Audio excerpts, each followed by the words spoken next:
نہیں،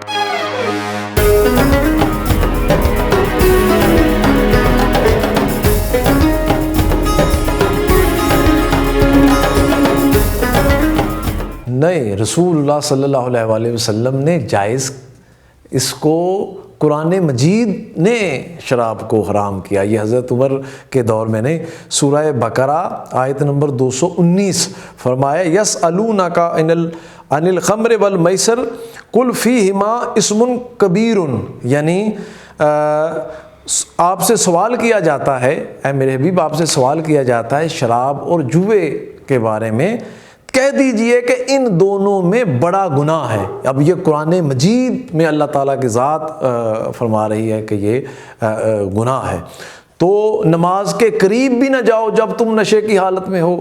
اور پھر سورہ مائدہ آیت نمبر 90 میں فرمایا کہ شراب، جوا اور دیگر چیزیں یہ عمل شیطان ہیں۔ تو یہ حضور علیہ الصلوۃ والسلام نے اسے، آپ کی ذات نے منع فرمایا ہے حضور نے۔